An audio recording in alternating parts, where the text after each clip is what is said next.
will be responding to the debate.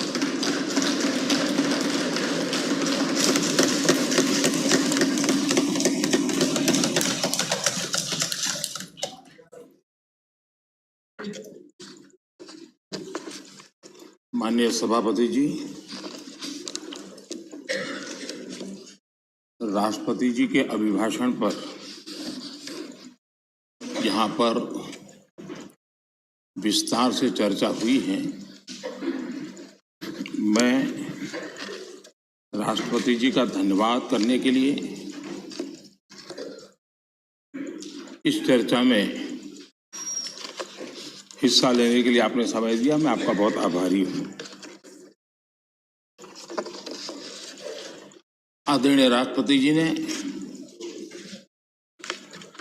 बीते दिनों corona के इस कठिन कालखंड में भी देश ने चहुं दिशा में इस प्रकार से इनिशिएटिव लिए, देश के दलित, पीड़ित, गरीब, शोषित, महिला, युवा, उनके जीवन को सशक्तिकरण के लिए, उनके जीवन में बदलाव के लिए देश में जो कुछ भी गतिविधि हुई है उसका एक संक्षिप्त खाका देश के सामने प्रस्तुत किया और उसमें आशा भी है, विश्वास भी है, संकल्प भी है, समर्पण भी है। अनेक माननीय सदस्यों ने विस्तार से चर्चा की है। माननीय खड़गे जी ने कुछ देश के लिए, कुछ दल के लिए, कुछ खुद के लिए काफी कुछ बातें बताई थी। आनंद शर्मा जी ने भी, उनको जरा समय की तकलीफ रही, लेकिन फिर भी उन्होंने कोशिश की और उन्होंने ये कहा कि देश की उपलब्धियों को स्वीकारा जाए। श्रीमान मनोज झा जी ने राजनीतिक से अभिभाषण परे होना चाहिए, इसकी अच्छी सलाह भी दी। प्रसन्न आचार्य जी ने वीर बाल दिवस और नेताजी से जुड़े कामों के संबंध में भी विस्तार से सराहना की। डॉक्टर फौजिया खान जी ने संविधान की प्रतिष्ठा को लेकर विस्तार से चर्चा की। हर सदस्य ने अपने अनुभव के आधार पर, अपनी राजनीतिक सोच के आधार पर और राजनीतिक स्थिति के आधार पर अपनी बातें हमारे सामने रखी है। मैं सभी माननीय सदस्यों का इसके लिए हृदय से आभार भी व्यक्त करता हूं। आदरणीय सभापति जी, आज देश आजादी का अमृत महोत्सव मना रहा है।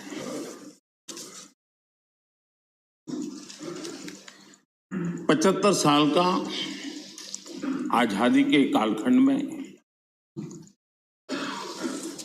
देश को दिशा देने का, देश को गति देने का अनेक स्तर पर प्रयास हुए हैं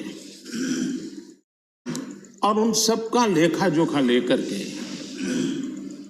जो अच्छा है उसे आगे बढ़ाना, जो कमियां हैं उसको करेक्ट करना और जहां नए इनिशिएटिव लेने की आवश्यकता है वो नए इनिशिएटिव लेना। और देश जब आजादी के 100 साल मनाएगा तब हमें देश को कहां ले जाना है, कैसे ले जाना है, किन किन योजनाओं के सहारे हम ले जा सकते हैं, इसके लिए ये बहुत ही महत्वपूर्ण समय है। और हम सभी राजनीतिक नेताओं ने, राजनीतिक क्षेत्र के कार्यकर्ताओं ने अपना ध्यान पर भी और देश का ध्यान भी आने वाले 25 साल के लिए देश को कैसे आगे ले जाना, इसके लिए केंद्रित करना चाहिए। और मुझे विश्वास है कि उससे जो संकल्प उभरेंगे, उस संकल्प में सबकी सामूहिक भागीदारी होगी, सबका ओनरशिप होगी, और उसके कारण जो 75 साल की गति थी उससे अनेक गुना गति के साथ हम देश को बहुत कुछ दे सकते हैं। आदरणीय सभापति जी, कोरोना एक वैश्विक महामारी है और पिछले 100 साल में मानव जात ने इतना बड़ा संकट नहीं देखा है। और संकट की तीव्रता देखिए, मां बीमार है एक कमरे में, लेकिन बेटा उस कमरे में प्रवेश न कर पाए। पूरे मानव जात के लिए ये कितना बड़ा संकट था। और अभी भी ये संकट बहुरूपिया है, नए नए रंग रूप लेकर के कभी न कभी कुछ न कुछ आफतें लेकर के आता है। और पूरा देश और पूरी दुनिया, पूरी मानव जात उससे जूझ रही है, हर कोई रास्ते खोज रहे हैं। आज 130 देश करोड़ के भारत के लिए दुनिया में जब प्रारंभिक कोरोना का प्रारंभ हुआ, चर्चा यही थी भारत का क्या होगा और भारत के कारण दुनिया की कितनी बर्बादी होगी, इसी दिशा में चर्चा हो रही थी। लेकिन ये 130 करोड़ देशवासियों की संकल्प शक्ति, उनका सामर्थ्य, और उन्होंने जो भी जीवन में उपलब्ध था उसके बीच में डिसिप्लिन का पालन करने का प्रयास किया कि आज विश्व में भारत के प्रयासों की सराहना हो रही है। और इसका गौरव ये किसी राजनीतिक दल का कार्यक्रम नहीं था, ये अचीवमेंट देश का है, 130 करोड़ देशवासियों का है।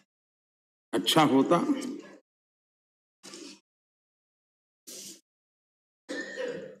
इसका यश लेने की भी कोशिश करते आप लोग, तो आपके खाते में कुछ जमा होता। लेकिन अब ये भी सिखाना पड़े। खैर, वैक्सीनेशन के संबंध में अभी प्रश्नकाल में हमारे आदरणीय मंत्री जी ने विस्तार से बात तो बताई है कि जिस प्रकार से भारत वैक्सीनेशन बनाने में, इनोवेशन में, रिसर्च में और उसके इम्प्लीमेंटेशन में आज भी दुनिया में वैक्सीन के खिलाफ बहुत बड़े आंदोलन चल रहे हैं।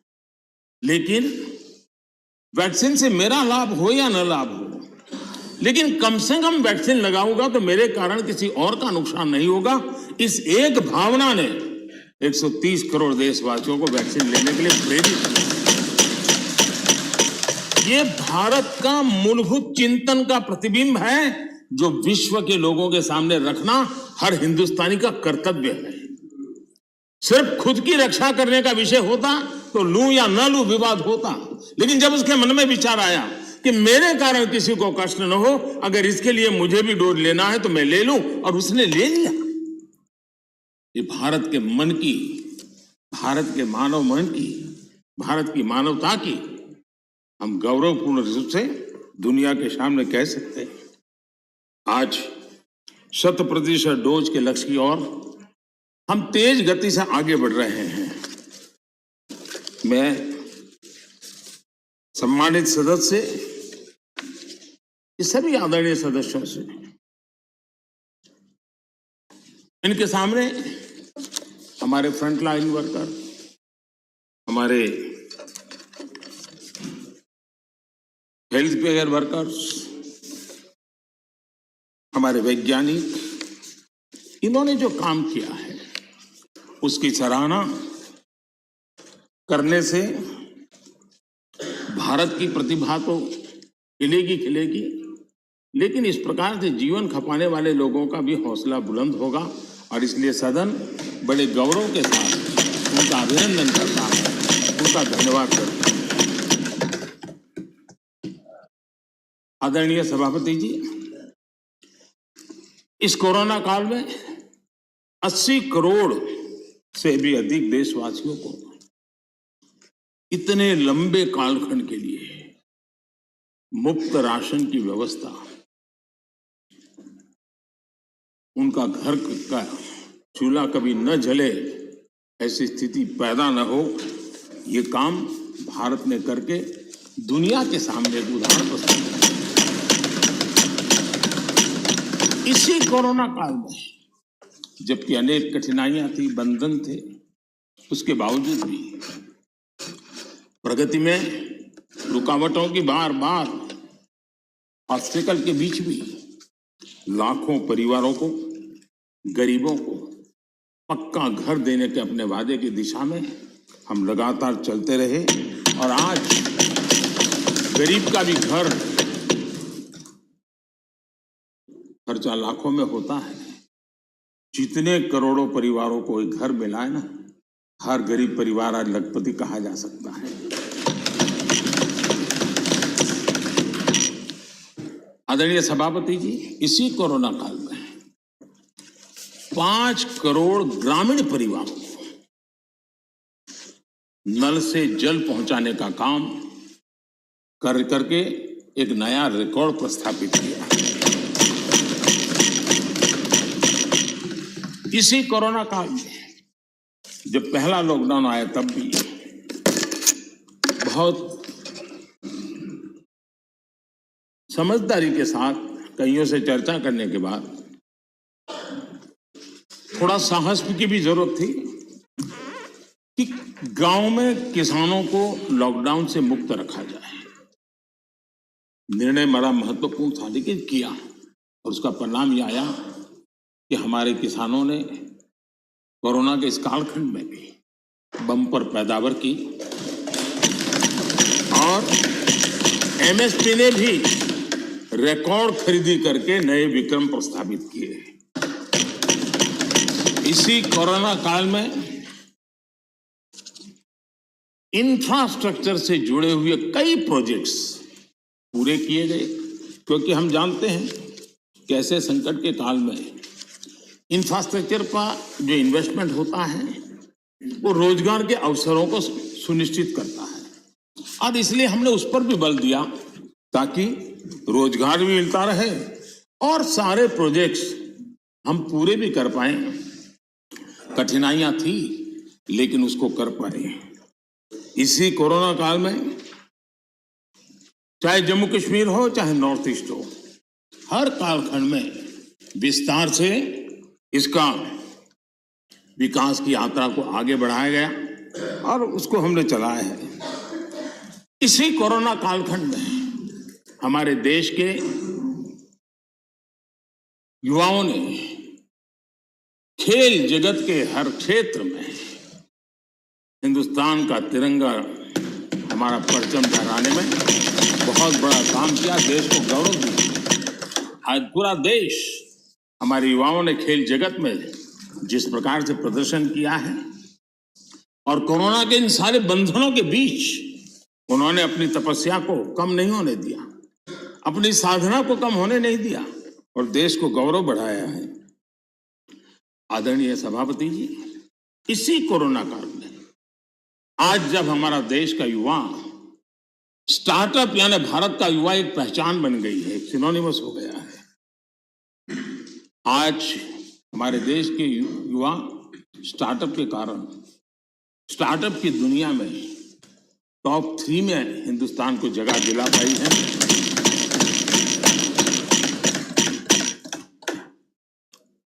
आदरणीय सभापति जी, इसी कोरोना काल में चाहे COP26 का मामला हो, चाहे G20 समूह का क्षेत्र हो, या चाहे समाज जीवन के अंदर अनेक अनेक विषयों में काम करना हो, चाहे दुनिया के 150 देशों को दवाई पहुंचाने की बात हो, भारत ने एक लीडरशिप रोल लिया है। आज भारत की इस लीडरशिप की दुनिया में चर्चा है, उसकी स्वीकृति है। आदरणीय सभापति जी, जब संकट का काल होता है, चुनौतियां अपार होती हो, विश्व की हर शक्ति अपने ही बचाव में लगी होती है, कोई किसी की मदद नहीं कर पाता है, ऐसे कालखंड में उस संकटों से बाहर निकालना, आज मुझे अटल बिहारी वाजपेयी जी की कविता के शब्द हम सबके लिए प्रेरणा दे सकते हैं। अटल जी ने लिखा था,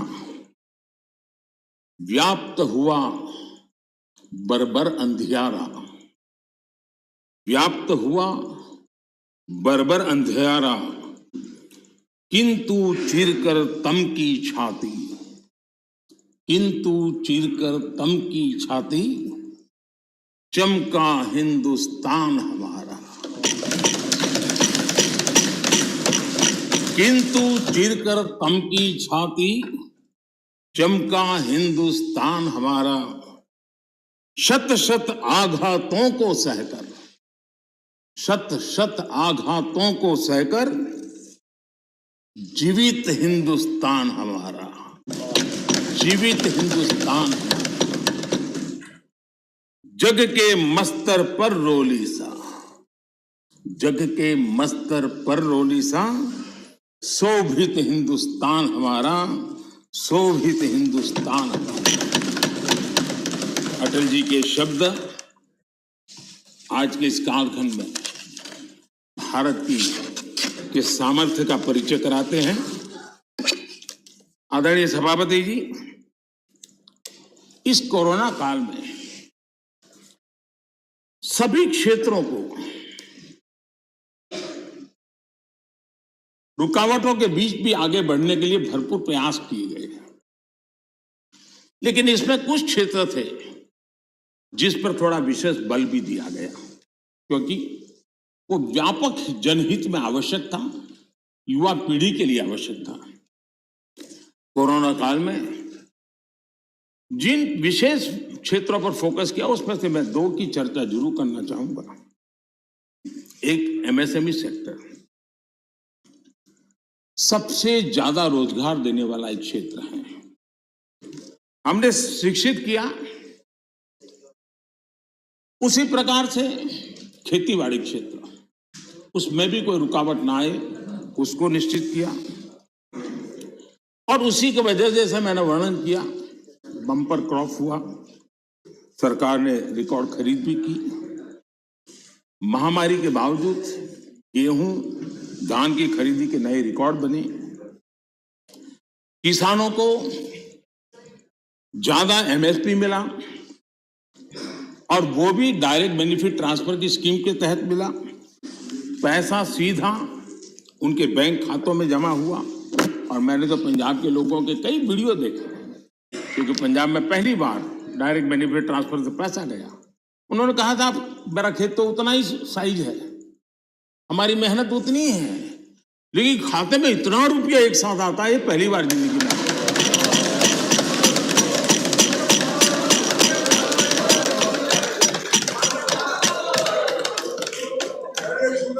इससे संकट के समय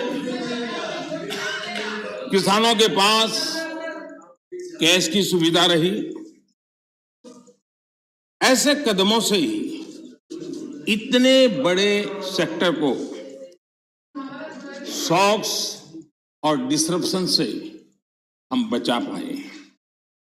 इसी प्रकार से एमएसएमई सेक्टर ये उन सेक्टरों में था जिसको आत्मनिर्भर भारत पैकेज का सबसे अधिक लाभ मिला। अलग अलग मंत्रालयों ने जो पीएलआई स्कीम लॉन्च की, उससे मैन्युफैक्चरिंग को बल मिला। भारत अब लीडिंग मोबाइल मैन्युफैक्चरर बन गया है और एक्सपोर्ट में भी उसका योगदान बढ़ रहा है।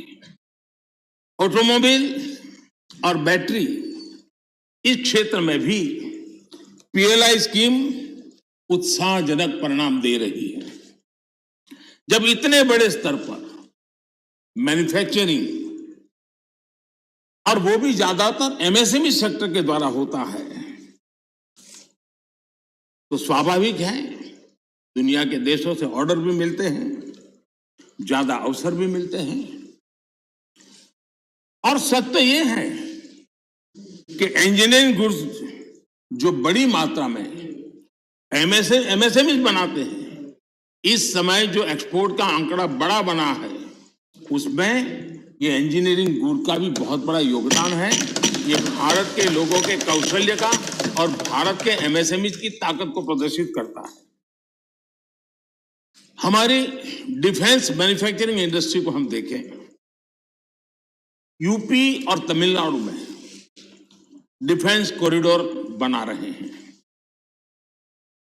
एमओयू जो हो रहे हैं, जिस प्रकार से लोग इस क्षेत्र में आ रहे हैं, एमएसएमई क्षेत्र के लोग आ रहे हैं डिफेंस के सेक्टर में, यह अपने आप में उत्साहवर्धक है कि देश के लोगों में सामर्थ्य है और देश को डिफेंस के क्षेत्र में आत्मनिर्भर बनाने के लिए हमारे एमएसएमई क्षेत्र के लोग बहुत साहस जुटा रहे हैं, आगे आ रहे हैं। आदरणीय सभापति जी, एमएसएमई को जेम उसके माध्यम से सरकार में जो सामान की खरीदी होती है उसका एक बहुत बड़ा माध्यम बनाया है और वो प्लेटफॉर्म के कारण आज बहुत सुविधा बनी है। उसी प्रकार से हमने एक बड़ा महत्वपूर्ण निर्णय किया है और निर्णय ये है कि सरकार में 200 करोड़ रुपए तक के जो टेंडर होंगे वो टेंडर ग्लोबल नहीं होंगे, उसमें हिंदुस्तान के लोगों को ही अवसर दिया जाएगा और जिसके कारण हमारे एमएसएमई सेक्टर को और इसके द्वारा हमारे रोजगार को बल मिलेगा। आदरणीय सभापति जी,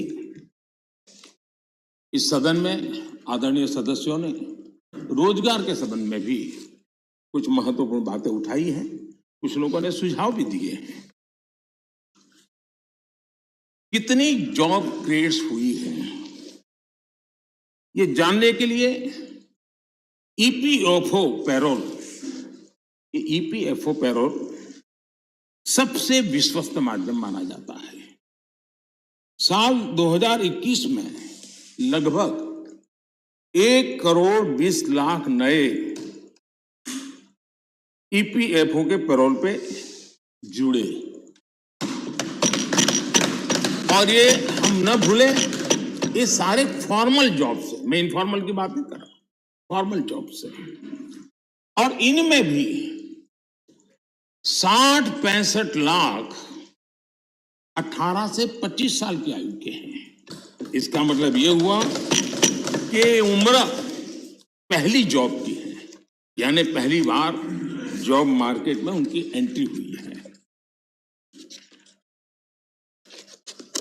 आदरणीय सभापति जी, रिपोर्ट बताती है कि कोरोना के पहले की तुलना में कोविड रिस्ट्रिक्शन खुलने के बाद हायरिंग दोगुनी बढ़ गई है। नेस्कॉम की रिपोर्ट में भी यही ट्रेंड की चर्चा है। इसके अनुसार 2017 के बाद डायरेक्ट इनडायरेक्ट करीब, नेस्कॉम का कहना है, 27 लाख जॉब्स आईटी सेक्टर में, और ये सिर्फ स्किल की दृष्टि नहीं, उससे ऊपर के लेवल के लोग होते हैं जिनको रोजगार प्राप्त हुआ है। मैन्युफैक्चरिंग बढ़ने से वजह से भारत के ग्लोबल एक्सपोर्ट में वृद्धि हुई है और उसका लाभ रोजगार के क्षेत्र में सीधा सीधा होता है। आदरणीय सभापति जी, साल 2021 में यानी सिर्फ एक साल में भारत में जितने यूनिकॉर्न्स बने हैं वो पहले के वर्षों में बने कुल यूनिकॉर्न से भी ज्यादा है। और ये सब रोजगार की गिनती में अगर नहीं आता है तो फिर तो रोजगार से ज्यादा राजनीति की चर्चा ही मानी जाती है। आदरणीय सभापति जी, कई माननीय सदस्यों ने महंगाई की भी चर्चा की है। 100 साल में आई इस भयंकर वैश्विक कोरोना की महामारी पूरी दुनिया को प्रभावित किया है। अगर महंगाई की बात करें तो अमेरिका में 40 साल में सबसे अधिक महंगाई का ये दौर अमेरिका झेल रहा है। ब्रिटेन 30 साल में सबसे अधिक महंगाई के मार से आज परेशान है। दुनिया के 19 देशों में जहां यूरो करेंसी है, वहां महंगाई का दर हिस्टोरिकली हाईएस्ट है, उच्चतम है।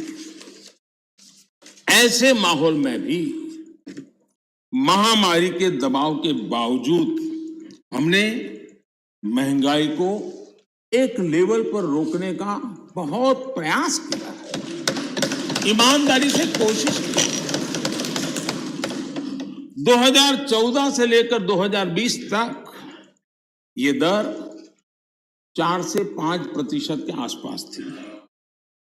इसकी तुलना जरा यूपीए के दौर से करें तो पता चलेगा कि महंगाई होती क्या है। यूपीए के समय महंगाई डबल डिजिट छू रही थी। यूपीए के समय डबल डिजिट छू रही थी। आज हम एकमात्र बड़ी इकोनॉमी है जो हाई ग्रोथ और मीडियम इन्फ्लेशन अनुभव कर रहे हैं।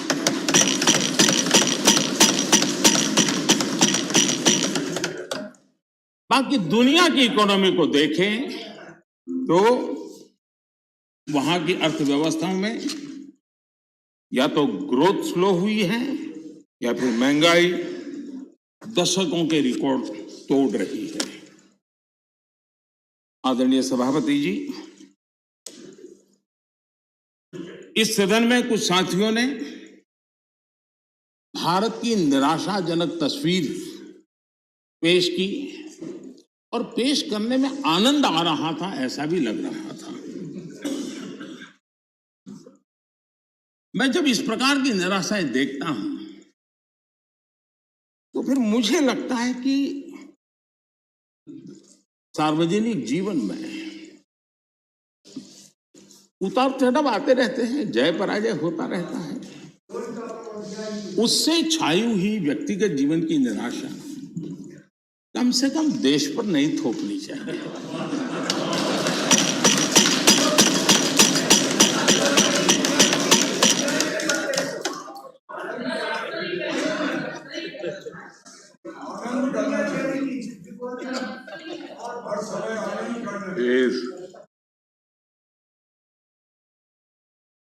मैं जानता नहीं, लेकिन हमारे यहाँ गुजरात में एक बात है, शरद राव जानते होंगे, वो यहाँ महाराष्ट्र में भी होगा। कहते हैं कि जब हरियाली होती है, खेत तो हरे भरे होते हैं, और किसी ने वो हरी भरी हरियाली देखी हो और उसी समय बाय एक्सीडेंट अगर उसकी आंखें चली जाए तो जीवन भर उसको वो हरे वाला आखिरी जो चित्र है वो रहता है।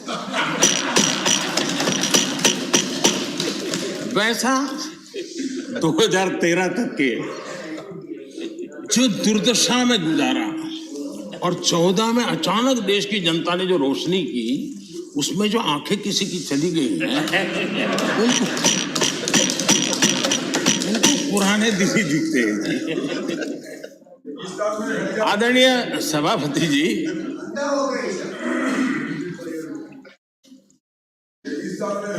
हमारे यहाँ शास्त्रों में कहा गया है, महाजनों येन गतः स पंथाः, अर्थात महाजन लोग, बड़े लोग जिस पद पर जाते हैं वही मार्ग अनुकरणीय होता है।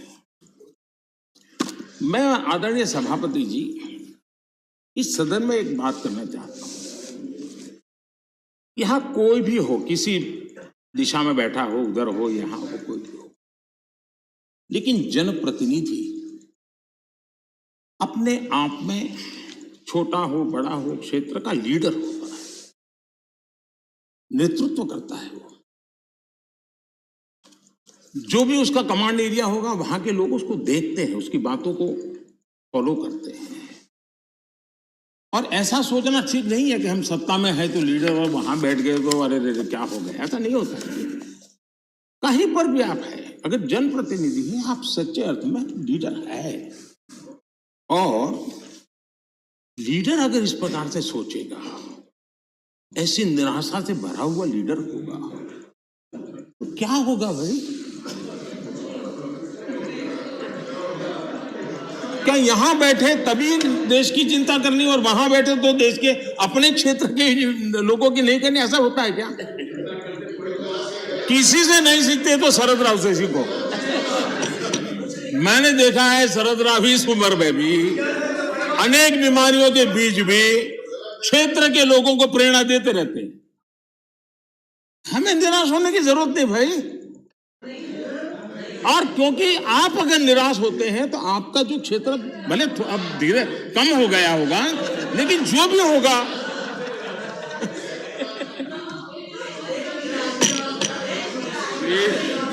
ये बैठ के रनिंग कमेंट्री करना उचित नहीं है, पद्धति में नहीं है। हम सबका दायित्व है। सुनिए क्या है, बाद में जब आपको मौका मिला आपने बोला।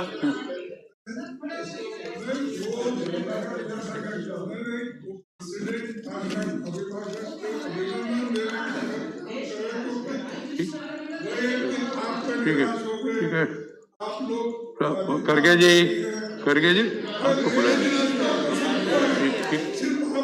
नहीं, ये तो ये रिकॉर्ड में जाएगा नहीं। ये रिकॉर्ड में नहीं जा रहे, अननेसेसरी।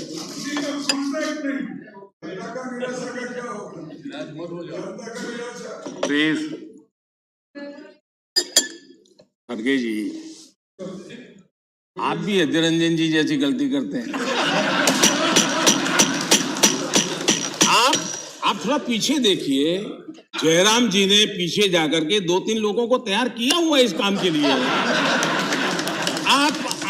आप इस प्रतिष्ठा से रहिए, पीछे है, रखा है व्यवस्था। जयराम जी खास जाकर के बाहर जाकर के सूचना लेकर के आए, समझा रहे थे। अभी थोड़ी देर में शुरू होने वाला है।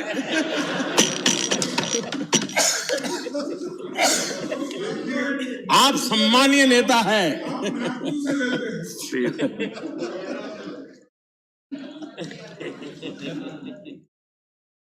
आदरणीय सभापति जी,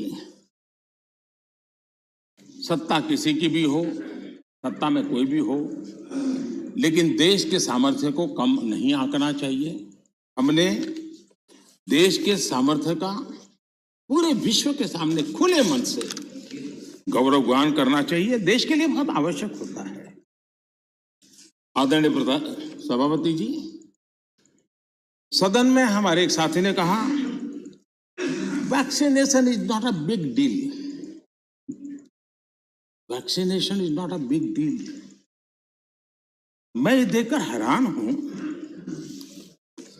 कुछ लोगों को भारत की इतनी बड़ी उपलब्धि नहीं लग रही है।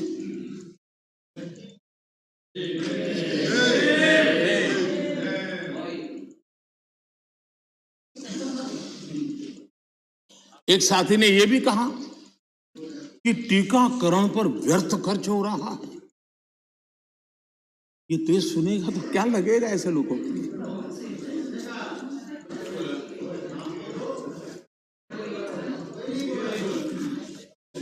आदरणीय सभापति जी, कोरोना जब से मानव जात पर संकट में पैदा कर रहा है, सरकार ने देश और दुनिया में उपलब्ध हर संसाधन जुटाने के लिए भरपूर कोशिश की है हमारे देश के नागरिकों की रक्षा करने के लिए।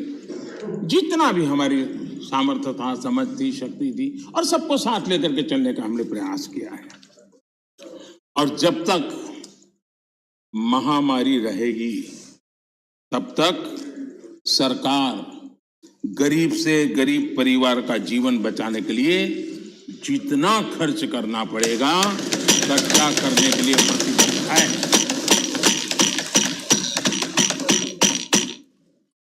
लेकिन कुछ दल के बड़े नेता बीते 2 सालों में उन्होंने जो अपरिपक्वता दिखाई है उससे देश को भी बहुत निराशा हुई है। हमने देखा है कि कैसे राजनीतिक स्वार्थ में खेल खेले गए हैं। भारतीय वैक्सीन के खिलाफ मुहिम चलाई गई। थोड़ा सोचिए, जो पहले आपने कहा था आज जो हो रहा है उसको थोड़ा दोनों साथ मिलाकर देखिए। हो सकता है सुधार की संभावना हो तो कुछ काम आ जाएगा। आदरणीय सभापति जी, देश की जनता जागरूक है और मैं देश की जनता का अभिनंदन करता हूं कि उनके हर छोटे मोटे नेताओं ने ऐसी गलती की तो भी उसने इस संकट के समय ऐसी बातों को कान पर लिया नहीं और वैक्सीन के लिए कतार में खड़े रहकर अगर ये ना हुआ होता तो बहुत बड़ा खतरा होता। लेकिन अच्छा हुआ, देश की जनता कुछ नेताओं से भी आगे निकल गई। ये देश के लिए अच्छा है। आदरणीय सभापति जी, इस पूरा कोरोना कालखंड एक प्रकार से फेडरल स्ट्रक्चर का उत्तम उदाहरण मैं कह सकता हूं। 23 बार शायद किसी एक प्रधानमंत्री को एक कार्यकाल में मुख्यमंत्रियों की इतनी मीटिंग करने का अवसर नहीं आया होगा। मुख्यमंत्रियों के साथ 23 मीटिंगें की गई और विस्तार से चर्चाएं की और मुख्यमंत्रियों के सुझाव और भारत सरकार के पास जो जानकारियां थी उसमें मिलजुल करके, क्योंकि सदन में राज्यों से जुड़े हुए वरिष्ठ नेता यहां बैठे हैं और इसलिए मैं ये कहना चाहूंगा, ये अपने आप में बहुत बड़ी घटना है। 23 मीटिंगें करना इस कालखंड में और विस्तार से चर्चा करके रणनीति बनाना और सबको ऑन बोर्ड लेकर के चलना, और चाहे केंद्र सरकार हो, राज्य सरकार हो या स्थानीय स्वराज की संस्था की इकाइयां हो, सबने मिलकर के प्रयास किया है। हम किसी की योगदान को कम नहीं आंकते हैं, हम तो इसको देश की ताकत मानते हैं। लेकिन आदरणीय सभापति जी, कभी आत्मचिंतन करने की जरूरत है कुछ लोगों को। जब कोरोना की ऑल पार्टी मीटिंग बुलाई गई, सरकार की तरफ से विस्तार से प्रेजेंटेशन देना था और एक तरफ से कोशिश की गई कि कुछ दल न जाए, उनको समझाने की कोशिश हुई और खुद भी नहीं आए, ऑल पार्टी मीटिंग का बहिष्कार किया। और मैं शरद राव जी का फिर से आभार व्यक्त करना चाहूंगा। शरद राव जी ने कहा, देखिए भाई, ये कोई यूपीए का निर्णय नहीं है, मैं जिसको कह सकता हूं मैं कहूंगा। और शरद राव जी आए, बाकी टीएमसी सहित सभी दल के लोग आए और उन्होंने अपने बहुमूल्य सुझाव भी दिए। ये संकट देश पर था, मानव जात पर था, उसमें भी आपने बहिष्कार किया। ये पता नहीं आपके एडवाइस की कौन है जी, कौन कहां से आप सलाह लेके आते हैं, आपका भी नुकसान कर रहे हैं जी। देश रुका नहीं, देश चल पड़ा, आप अटक गए और हर एक को आश्चर्य हुआ। सब लोग, आप दूसरे दिन के अखबार देख लीजिए, क्या आपकी आलोचना हुई, क्यों ऐसा किया, इतना बड़ा काम। लेकिन आदरणीय सभापति जी, हमने होलिस्टिक हेल्थ केयर पर फोकस किया। आधुनिक चिकित्सा परंपरा, भारतीय चिकित्सा पद्धति, दोनों को आयुष मंत्रालय ने भी समय बहुत काम किया। सदन में कभी कभी ऐसे मंत्रालयों की चर्चा भी नहीं होती है, लेकिन ये देखना होगा, आज विश्व में हमारे आंध्र तेलंगाना के लोग बताएंगे, हमारी हल्दी का एक्सपोर्ट जो बढ़ रहा है वो इस कोरोना ने लोगों को भारत की उपचार पद्धति पर आकर्षित किया, उसका परिणाम। दुनिया के लोगों आज कोरोना कालखंड में भारत ने अपने फार्मा उद्योग को भी सशक्त किया है। पिछले 7 साल में हमारा जो आयुष का उत्पादन है उसका एक्सपोर्ट बहुत बड़ा है और नए नए डेस्टिनेशन में पहुंच रहा है।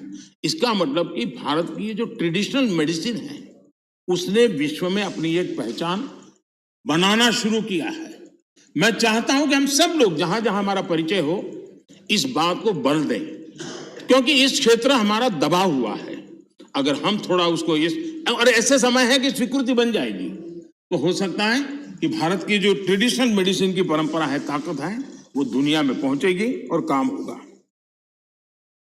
आदरणीय सभापति जी, आयुष्मान भारत के तहत 80,000 से अधिक हेल्थ एंड वेलनेस सेंटर आज कार्यरत हैं और हर प्रकार की आधुनिक से आधुनिक सेवाओं करने के लिए उनको सजाया जा रहा है। ये सेंटर गांव और घर के पास ही फ्री टेस्ट समेत बेहतर प्राइमरी हेल्थ केयर सुविधा दे रहे हैं। ये सेक्टर कैंसर, डायबिटीज और दूसरी गंभीर बीमारियों को शुरुआत में ही डिटेक्ट करने के में मदद कर रहे हैं। 80,000 सेंटर बने हैं और इसको हम और बढ़ाने की दिशा में तेज गति से काम कर रहे हैं। यानी बहुत महत्वपूर्ण बीमारियों में भी, गंभीर बीमारियों में भी उनको स्थानीय स्तर पर मदद मिलने की संभावना है। आदरणीय सभापति जी, वैसे पुरानी परंपरा ये थी कि बजट के पहले कुछ टैक्स लगा दो ताकि बजट में चर्चा न हो, बजट में दिखे नहीं और उस दिन शेयर मार्केट गिर न जाए। हमने ऐसा नहीं किया, हमने उल्टा किया।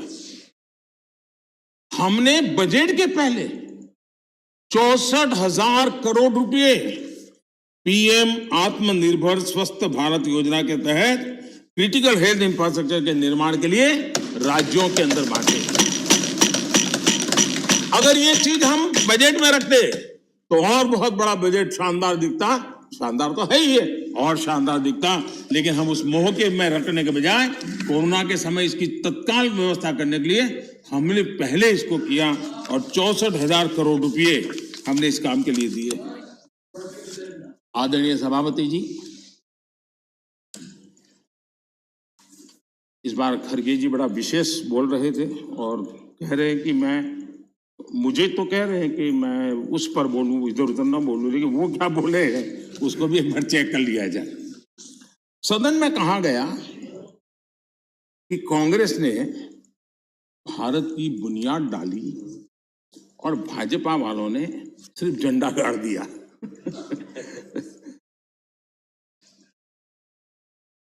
आदरणीय सभापति जी, ये सदन में ऐसे ही हंसी मजाक में कही गई बात नहीं थी। यह उस गंभीर सोच का परिणाम है और वही देश के लिए खतरनाक है। और वो है, कुछ लोग यही मानते हैं कि हिंदुस्तान 1947 में पैदा हुआ और उसी के कारण ये समस्या होती है। और इसी सोच का परिणाम है कि भारत में पिछले 75 साल में जिसको काम करने का 50 साल मौका मिला था, उनकी नीतियों पर भी इस मानसिकता का प्रभाव रहा है और उसी के कारण कई विकृतियां पैदा हुई है। ये डेमोक्रेसी आपकी मेहरबानी से नहीं है, हमारे कुर्बानी से। और आपको 1975 में डेमोक्रेसी का गला घोंटने वालों को डेमोक्रेसी का गौरव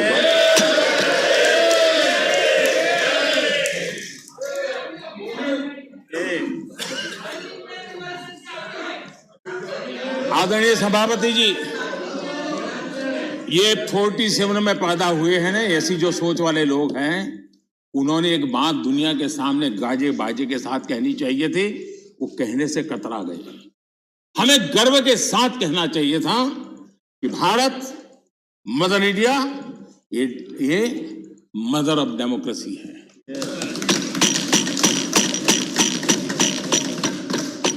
डेमोक्रेसी, डिबेट ये भारत में सदियों से चल रहा है।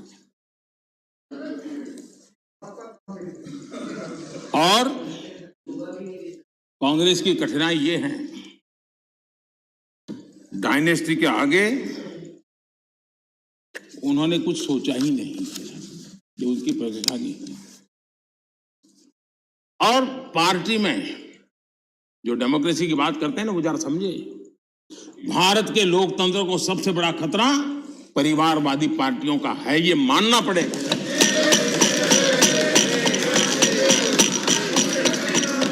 और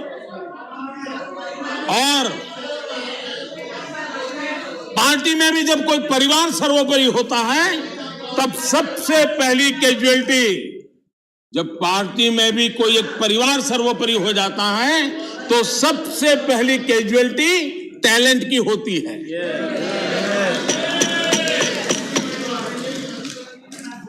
देश ने अरसे तक इस सोच का बहुत नुकसान उठाया है।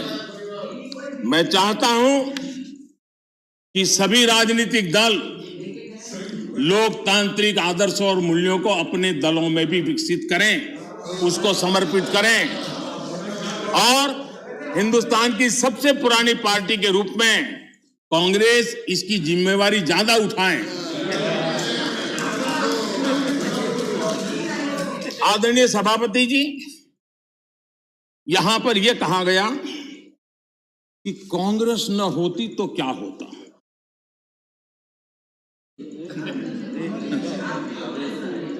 India is Indira, Indira is India, यही सोच का परिणाम है। आदरणीय सभापति जी, मैं जरा बताना चाहता हूं, यह कहा गया है, मैं सोच रहा हूं कि कांग्रेस ना होती तो क्या होता, क्योंकि महात्मा गांधी की इच्छा थी। क्योंकि महात्मा गांधी को मालूम था कि इनके रहने से क्या क्या होने वाला है, और इन्होंने कहा था पहले से इसको खत्म करो, इसको बिखेर दो। महात्मा गांधी ने कहा था। लेकिन अगर ना होती, महात्मा गांधी की इच्छा के अनुसार अगर हुआ होता, अगर महात्मा गांधी की इच्छा के अनुसार कांग्रेस ना होती तो क्या होता? लोकतंत्र परिवारवाद से मुक्त होता। भारत विदेशी चश्मे के बजाय स्वदेशी संकल्पों के रास्ते पर चलता। अगर कांग्रेस न होती तो इमरजेंसी का कलंक न होता। अगर कांग्रेस न होती तो दशकों तक करप्शन को संस्थागत बनाकर नहीं रखा जाता। अगर कांग्रेस न होती तो जातिवाद और क्षेत्रवाद की खाई इतनी गहरी न होती। अगर कांग्रेस न होती तो सिखों का नरसंहार न होता। सिखों का नरसंहार न होता। सालों साल पंजाब आतंकी आग में न जलता। अगर कांग्रेस न होती तो कश्मीर के पंडितों को कश्मीर छोड़ने की नौबत न आती। अगर कांग्रेस न होती तो बेटियों को तंदूर में जलाने की घटनाएं न होती। अगर कांग्रेस न होती तो देश के सामान्य मानवी को घर, सड़क, बिजली, पानी, शौचालय, मूल सुविधाओं के लिए इतने सालों तक इंतजार न करना पड़ता। आदरणीय सभापति जी, मैं गिनता रहूंगा। खड़गे जी, आपने भी 1 घंटा बोला। You are leader of the opposition. Please understand. You also spoke for 1 hour 6 minutes. पद्धति नहीं है। आदरणीय सभापति जी, कांग्रेस जब सत्ता में रही, देश का विकास नहीं होने दिया। अब विपक्ष में है तो देश के विकास में बाधा डाल रही है। अब कांग्रेस को नेशन पर भी आपत्ति है। नेशन पर आपत्ति है। यदि नेशन इसकी कल्पना गैर संवैधानिक है तो आपकी पार्टी का नाम इंडियन नेशनल कांग्रेस क्यों रखा गया?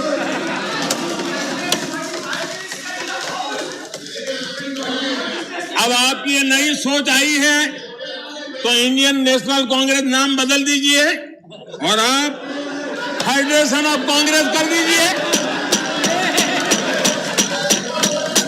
अपने पूर्वजों की गलती जरा सुधार दीजिए। आदरणीय सभापति जी, आदरणीय सभापति जी, यहाँ पर Nothing will go on record without my permission. आदरणीय सभापति जी, Without my permission, nothing will go on record. Any comment? Federalism को लेकर भी कांग्रेस, टीएमसी और लेफ्ट सहित अनेक साथियों ने यहाँ बड़ी बड़ी बातें की।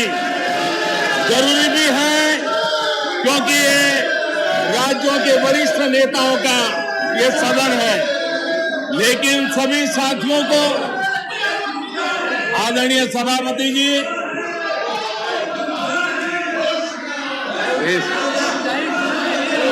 This nothing will go on record except what is permitted by the chair. Whatever is permitted by the chair will only go on record.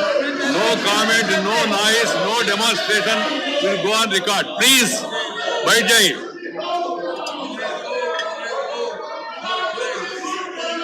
Please.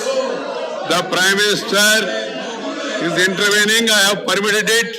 It will only go on record. Ramdas ji, आप चिंता मत करिए। इधर आप चिंता मत करिए। जो जाना है वो जाएगा। आप क्यों चिंता करते हैं? प्रधानमंत्री जी, yes.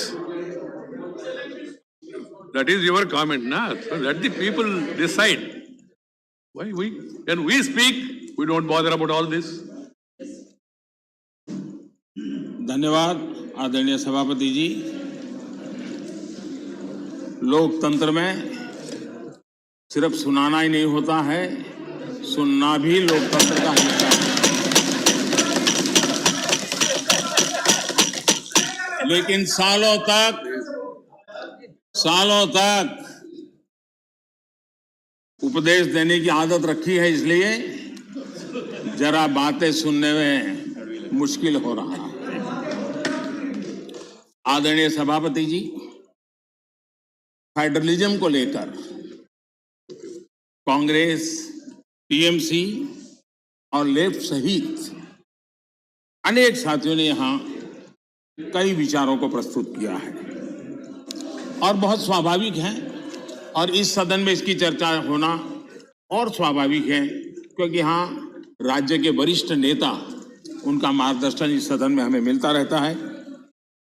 लेकिन जब ये बात करते हैं तब मैं आज सबसे आग्रह करूंगा कि हम फेडरलिज्म के संबंध में हमारे जो कुछ भी विचार हैं, कभी बाबा साहब आम्बेडकर को जरूर पढ़ें, बाबा साहब आम्बेडकर की बातों का स्मरण करें। बाबा साहब आम्बेडकर जी ने जो संविधान सभा में कहा था, उसी को मैं कोट कर रहा हूं। और बाबा साहब आम्बेडकर ने कहा था, ये फेडरेशन एक यूनियन है क्योंकि यह अटूट है। प्रशासनिक सुविधा हेतु देश और लोगों को विभिन्न राज्यों में विभाजित किया जा सकता है। प्रशासन के लिए विभिन्न राज्यों में विभाजित किया जा सकता है, लेकिन देश अभिन्न रूप से एक है। उन्होंने एडमिनिस्ट्रेटिव व्यवस्थाएं और नेशन की कल्पना को स्पष्ट किया है, और ये बाबा साहब आम्बेडकर ने संविधान सभा में कहा है। मैं समझता हूं फेडरलिज्म को समझने के लिए बाबा साहब आम्बेडकर के इतने गहन विचारों से अधिक मैं समझता हूं कि मार्गदर्शन के लिए किसी बात की जरूरत है। लेकिन विशेषता ये है, क्या हुआ है हमारे देश में? फेडरलिज्म के इतने बड़े बड़े भाषण दिए जाते हैं, इतने उपदेश दिए जाते हैं, हम क्या वो दिन भूल गए हैं जब एयरपोर्ट पर जरा जरा सी बातों के लिए मुख्यमंत्री हटा दिए जाते थे? आंध्र प्रदेश के पूर्व मुख्यमंत्री टी अंजय जी के साथ क्या हुआ था, इस सदन के अनेक नेता अच्छी तरह जानते हैं। प्रधानमंत्री के बेटे को एयरपोर्ट पर उनका प्रबंध पसंद नहीं आया तो उनको बर्खास्त कर दिया। इसने आंध्र प्रदेश के करोड़ों लोगों की भावनाओं को आहत किया था। इसी प्रकार कर्नाटका के लोकप्रिय मुख्यमंत्री वीरेंद्र पाटिल जी को भी अपमानित करके पद से हटाया गया था, वो तब जब वो बीमार थे। हमारी सोच कांग्रेस की तरह संकीर्ण नहीं है। हम संकीर्ण सोच के साथ काम करने वाले लोग नहीं हैं। हमारी सोच में राष्ट्रीय लक्ष्यों, राष्ट्रीय टारगेट और रीजनल एस्पिरेशंस, उसके बीच में हम कोई कॉन्फ्लिक्ट नहीं देखते हैं। हम मानते हैं कि रीजनल एस्पिरेशंस को उतने ही इज्जत के साथ एड्रेस करना चाहिए, समस्याओं का समाधान करना चाहिए। और भारत की प्रगति भी तब होगी जब देश विकास को ध्यान में रखते हुए रीजनल एस्पिरेशंस को एड्रेस करें। यह दायित्व बनता है। जब हम इस बात को कहते हैं देश को आगे बढ़ाना, लेकिन इसकी यह भी शर्त है कि जब राज्य प्रगति करते हैं तब देश की तरक्की होती है। राज्य प्रगति न करे और देश की तरक्की के लिए हम सोचे तो हो नहीं सकता है। और इसलिए पहली शर्त है राज्य प्रगति करे तब देश की तरक्की होती है। और जब देश की तरक्की होती है, देश समृद्ध होता है, देश के अंदर समृद्धि आती है, तो वो समृद्धि राज्यों में पर्कोलेट होती है और इसके कारण देश समृद्ध बनता है। इस सोच के साथ हम चलते हैं। और मैं तो जानता हूं, मैं गुजरात में था, मुझ पर क्या क्या जुल्म हुए हैं दिल्ली सरकार के द्वारा, इतिहास गवाह है। क्या कुछ नहीं हुआ मेरे साथ, गुजरात के साथ क्या क्या क्या नहीं हुआ। लेकिन उस कालखंड में भी हर दिन, आप मेरे रिकॉर्ड देख लीजिए, मुख्यमंत्री के नाते मैं हमेशा एक ही बात कहता था कि गुजरात का मंत्र क्या है, देश के विकास के लिए गुजरात का विकास। हमेशा दिल्ली में किसकी सरकार है सोच करके नहीं करते थे, देश के विकास के लिए गुजरात का विकास। और यही फेडरलिज्म में हम सबका दायित्व यही बनता है कि हम देश के विकास के लिए अपने राज्यों का विकास करेंगे, ताकि दोनों मिलकर के देश को नई ऊंचाई पर ले जाएंगे। और यही तरीका सही तरीका है, उसी रास्ते पर चलना हमारे लिए जरूरी है। और ये बहुत दुखद है, जिनको दशकों तक सरकार चलाने का मौका मिला और उन्होंने राज्यों के साथ कैसे कैसे दमन किए थे। सब यहां बैठे हैं, भुक्तभोगी लोग बैठे हुए हैं। कैसे कैसे दमन किया था, करीब करीब 100 बार राष्ट्रपति शासन ला करके राज्य सरकार, चुनी हुई राज्य सरकारों को उखाड़ के फेंक दिया।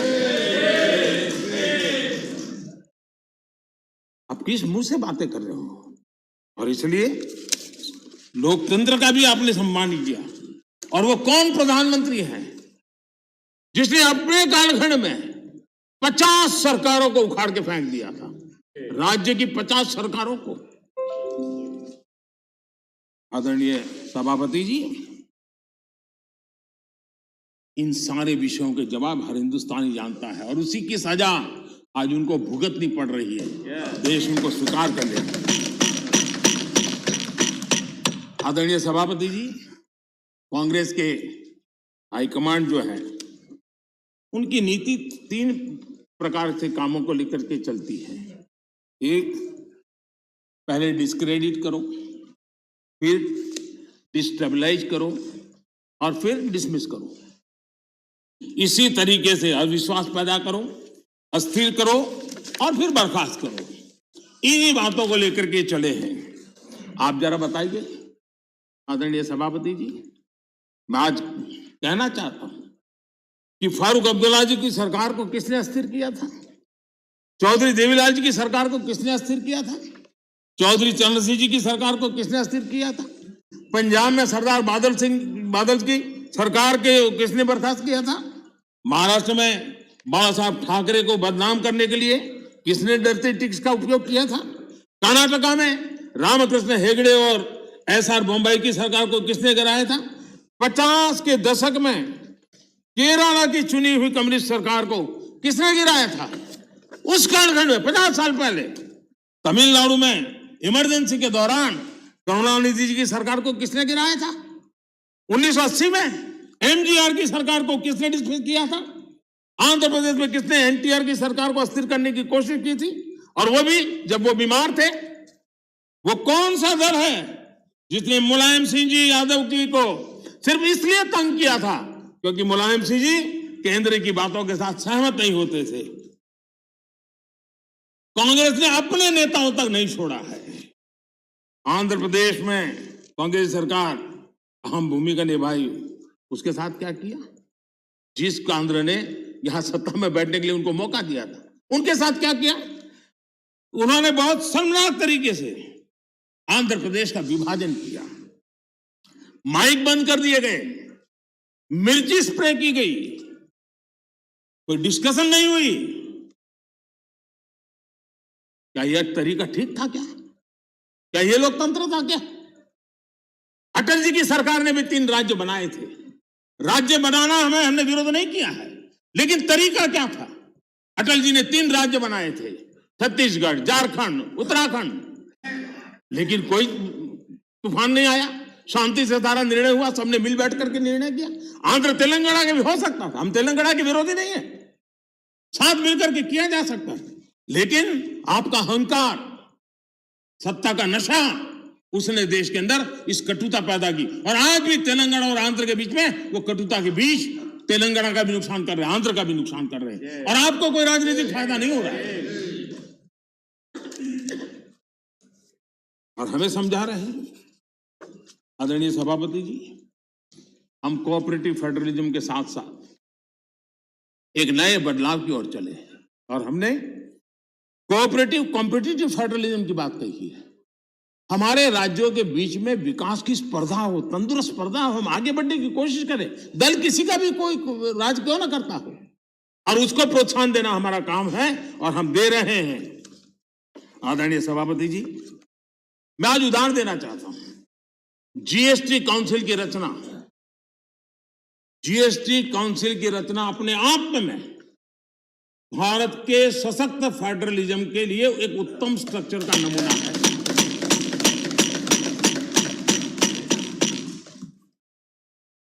रेवेन्यू के अहम निर्णय जीएसटी काउंसिल में होते हैं और राज्यों के वित्त मंत्री और भारत के वित्त मंत्री सभी इक्वल टेबल पर बैठ करके निर्णय करते हैं। कोई बड़ा नहीं, कोई छोटा नहीं, कोई आगे नहीं, कोई पीछे नहीं, सब साथ मिलकर के दे। और देश को गर्व होना चाहिए, इस सदन को ज्यादा गर्व होना चाहिए कि जीएसटी के सारे निर्णय, सैकड़ों निर्णय हुए हैं, सबके सब सर्वानुमति से हुए। सभी राज्यों के वित्त मंत्री और भारत के वित्त मंत्री ने मिलकर के किए। इससे बड़ा फेडरलिज्म का उत्तम स्वरूप क्या हो सकता है? कौन इसका गौरव नहीं करेगा? लेकिन हम इसका भी गौरव नहीं करते हैं।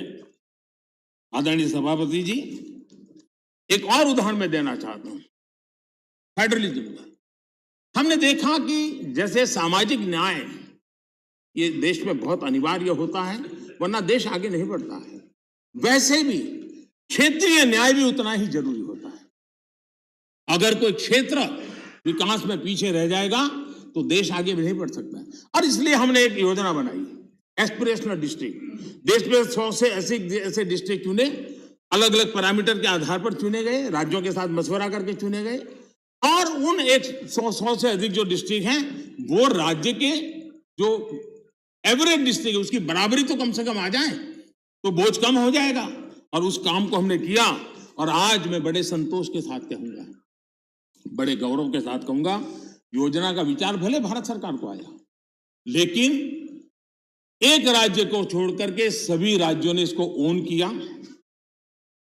100 से अधिक जिलों की स्थिति बदलने के लिए केंद्र सरकार, राज्य सरकार और जिला इकाई आज मिलकर के काम कर रहे हैं। और उसमें सभी दलों की सरकार वाले राज्य हैं, ऐसा नहीं है कि वो भारतीय जनता पार्टी के राज्य वाले सरकारें हैं। और सबने मिलकर के इतने उत्तम परिणाम दिए हैं कि बहुत कम समय में एस्पिरेशनल डिस्ट्रिक्ट कई पैरामीटर में अपने राज्य की एवरेज से भी कुछ आगे निकल गए हैं। और ये मैं समझता हूं कि उत्तम से उत्तम काम है। और मैं बताऊं, कुछ आकांक्षी जिले जो एस्पिरेशनल डिस्ट्रिक्ट हैं, उनके जनधन अकाउंट पहले की तुलना में 4 गुना ज्यादा जनधन अकाउंट खोलने का काम किया है। हर परिवार में शौचालय मिले, बिजली मिले, इसके लिए भी उत्तम काम इस एस्पिरेशनल डिस्ट्रिक्ट में सभी राज्यों ने मिलकर के किया है। मैं समझता हूं यही फेडरल स्ट्रक्चर का उत्तम उदाहरण है। और उसी से देश की प्रगति के लिए फेडरल स्ट्रक्चर का ताकत का उपयोग होना, यह उसका उदाहरण है। आदरणीय सभापति जी, मैं आज एक और कैसे आर्थिक मदद होती है राज्यों को, किस तरीके से नीतियां कैसे बदलाव लाने से परिवर्तन आता है, उसका भी उदाहरण देना चाहता हूं। वो भी एक समय था जब हमारे प्राकृतिक संसाधन सिर्फ कुछ लोगों की तिजोरियां भरने के लिए काम आते थे। ये दुर्दशा हमने देखी है, उसकी चर्चाएं बहुत चली है। अब इस संपदा राष्ट्र का खजाना भर रही है। हमने कोयले और माइनिंग सेक्टर में रिफॉर्म किए। 2000 में हमने पारदर्शी प्रक्रिया के साथ खनिज संसाधनों का ऑक्शन किया। हमने रिफॉर्म्स की प्रक्रिया को जारी रखा, जो जैसे वैध लाइसेंस की बिना चार्ज के ट्रांसफर, 50% प्रोड्यूसर्स की ओपन मार्केट में सेल बिक्री, अर्ली ऑपरेशनलाइजेशन पर 50% रिबेट। बीते 1 साल में माइनिंग रेवेन्यू लगभग 14,000 करोड़ रुपए से बढ़कर लगभग 35,000 करोड़ रुपए पर पहुंचा है। ऑक्शन से जितना भी रेवेन्यू आया वो राज्य सरकारों को मिला है। ये निर्णय किया है। सबसे बड़ी बात यह है, ये सुधार जो लागू हुए हैं, इसमें राज्य का ही भला हुआ है। और राज्य का भला होने में देश का भला है ही है। कोऑपरेटिव फेडरलिज्म का इस क्षेत्र इतना बड़ा महत्वपूर्ण निर्णय। और उड़ीसा इस रिफॉर्म्स को लागू करने में अग्रिम राज्य रहा। मैं उड़ीसा के मुख्यमंत्री जी को अभिनंदन देता हूं कि उनकी सरकार ने सारे रिफॉर्म्स को हमारे साथ कंधे से कंधा मिला करके काम किया है।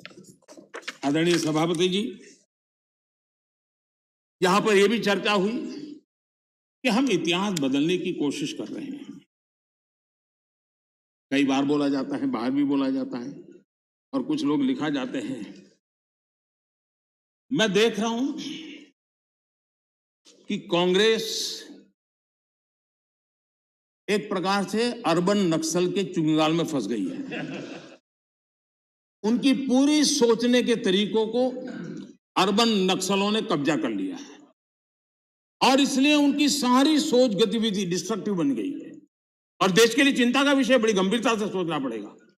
अर्बन नक्सल ने बहुत चालाकी पूर्वक कांग्रेस की इस दुर्दशा का फायदा उठा करके उसके मन को पूरी तरह कब्जा कर लिया, उसके विचार प्रवाह को कब्जा कर लिया है। और उसी के कारण बार बार ये बोल रहे हैं इतिहास बदल रहा है।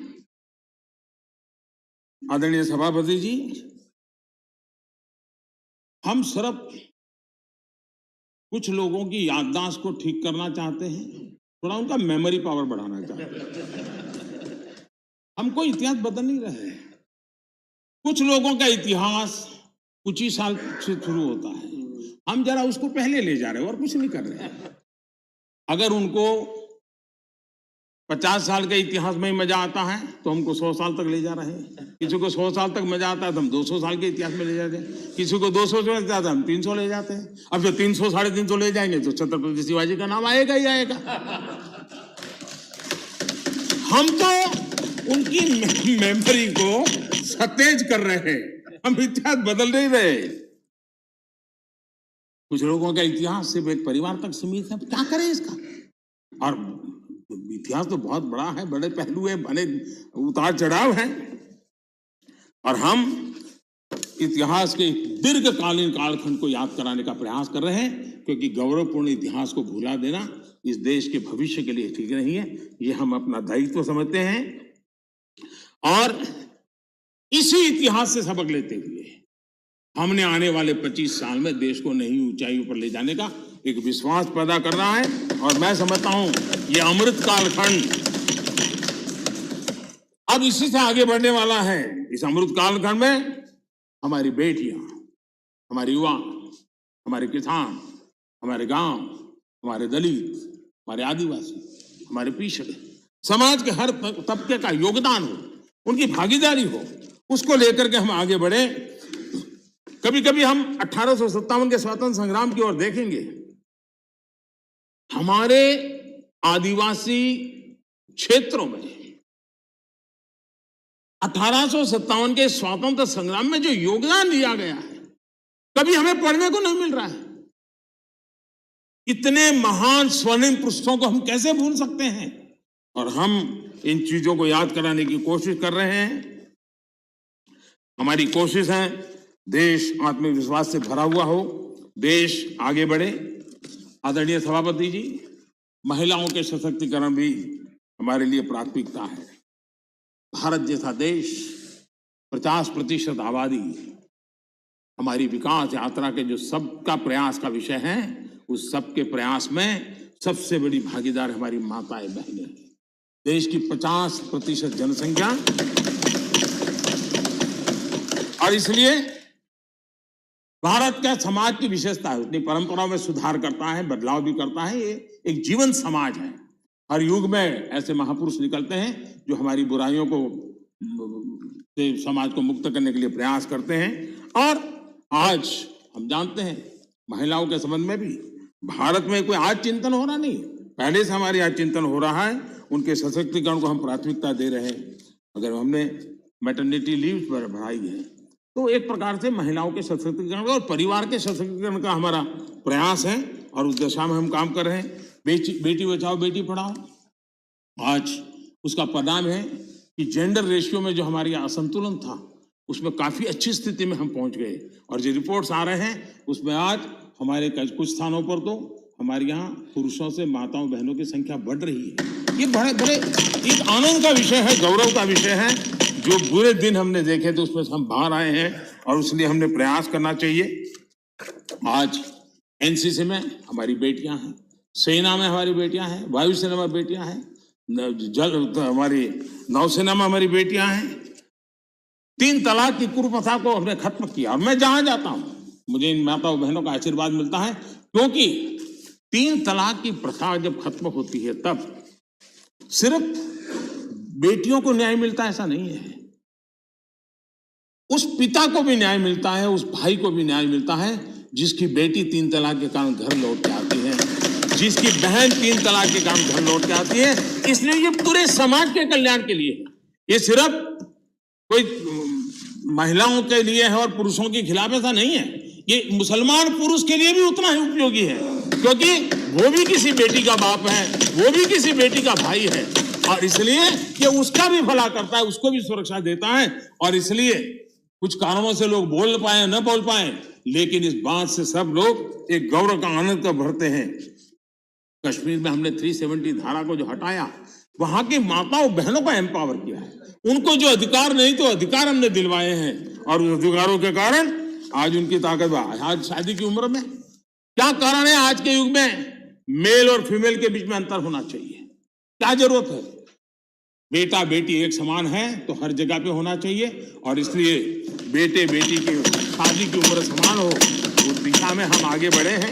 मुझे विश्वास है कि कुछ ही समय में ये सदन भी उसके विषय में सही निर्णय कर करके हमारी माताओं बहनों के कल्याण के लिए काम करेगा। आदरणीय सभापति जी, यह वर्ष गोवा के 60 वर्ष का एक महत्वपूर्ण कालखंड का वर्ष है। गोवा मुक्ति को 60 साल हुए। मैं आज जरा उस चित्र को कहना चाहता हूं।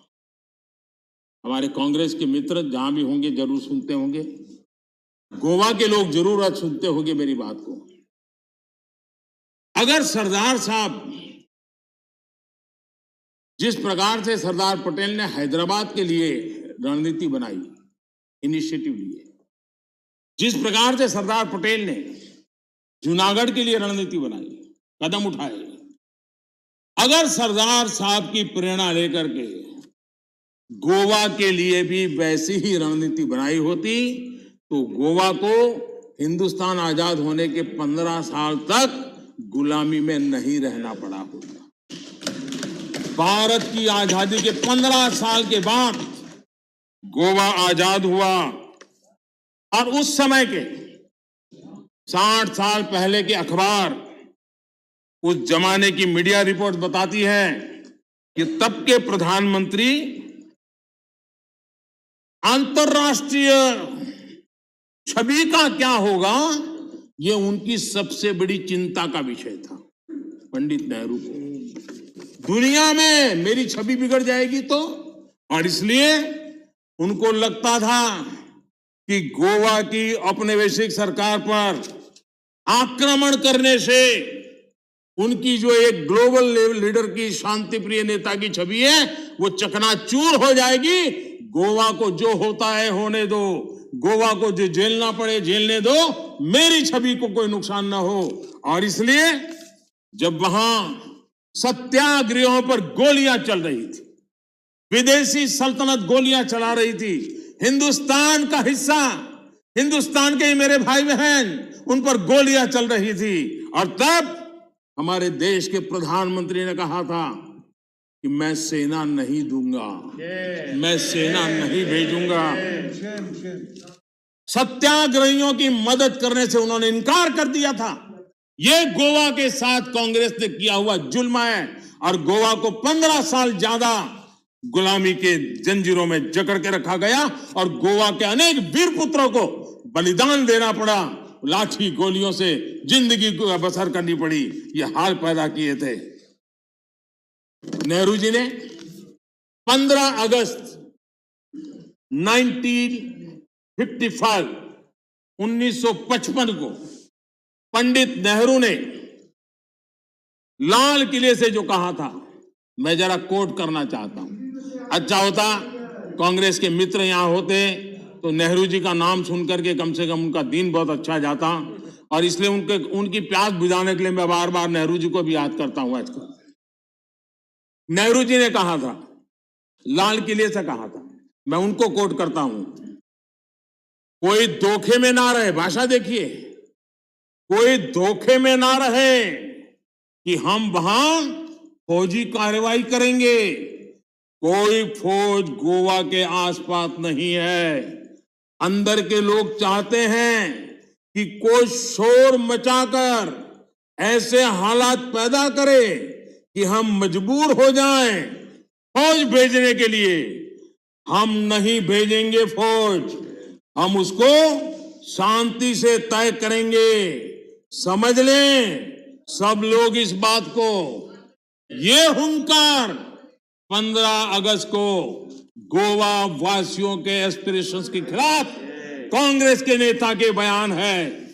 पंडित नेहरू जी ने आगे कहा था, जो लोग वहां जा रहे हैं, लिमेज जी, लोहिया जी समेत सब लोग वहां सत्याग्रह कर रहे थे, आंदोलन कर रहे थे, देश के सत्याग्रही जा रहे थे। हमारे जगन्नाथ राव जोशी, कर्नाटक केसरी, उनके नेतृत्व में सत्याग्रह हो रहा था। जो पंडित नेहरू जी ने क्या कहा, जो लोग वहां जा रहे हैं उनको वहां जाना मुबारक हो। देखिए मजाक, देखिए देश के अपनी आजादी के लिए लड़ने वाले मेरे ही देशवासियों के लिए क्या भाषा, कितना अहंकार है।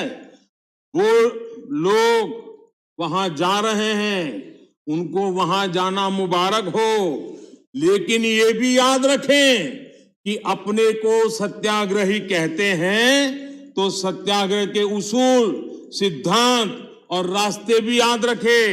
सत्याग्रह की पीछे फौजें नहीं चलती और ना ही फौजों की पुकार होती है। असहाय छोड़ दिया गया मेरे देश के नागरिकों को। ये गोवा के साथ किया। गोवा की जनता कांग्रेस के इस रवैये को कभी भूल नहीं सकती है।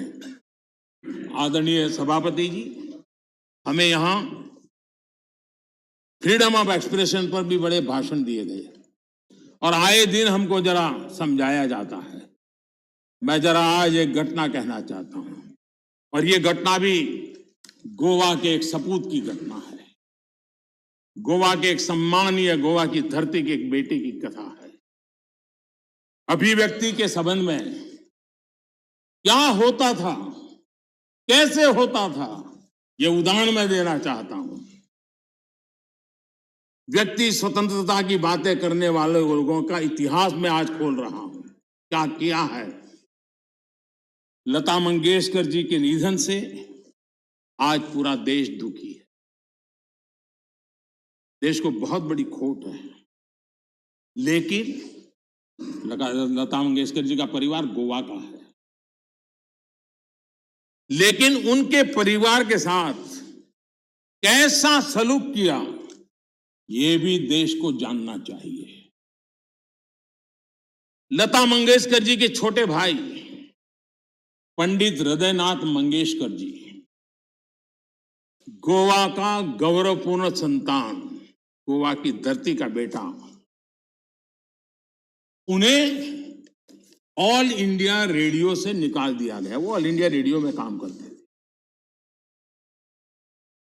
और उनका गुनाह क्या था?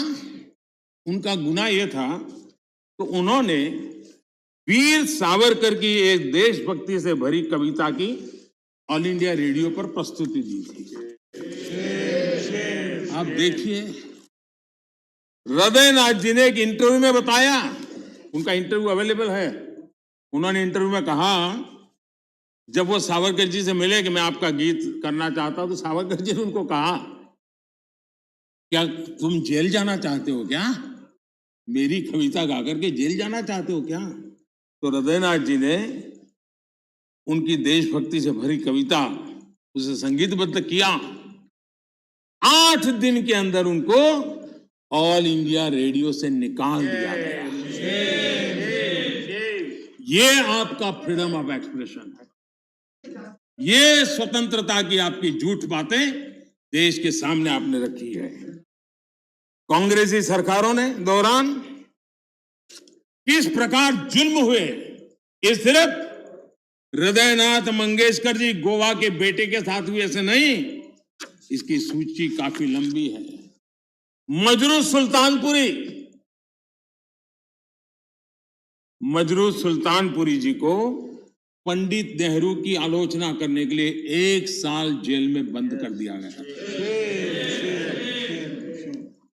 नेहरू जी के रवैये की आलोचना करने के लिए प्रोफेसर धर्मपाल जी को जेल में डाल दिया गया था। प्रसिद्ध संगीतकार किशोर कुमार जी को इमरजेंसी में इंदिरा जी के सामने न झुकने के कारण, इमरजेंसी के पक्ष में न बोलने के कारण उनको आपातकाल में उनको भी निकाल दिया गया था। हम सभी जानते हैं कि एक विशेष परिवार के खिलाफ अगर कोई थोड़ी सी भी आवाज उठाता है, जरा भी आंख ऊंची करता है, तो क्या होता है। सीताराम केसरी को हम भली भांति जानते हैं, क्या हुआ ये हमें पता है। आदरणीय सभापति जी,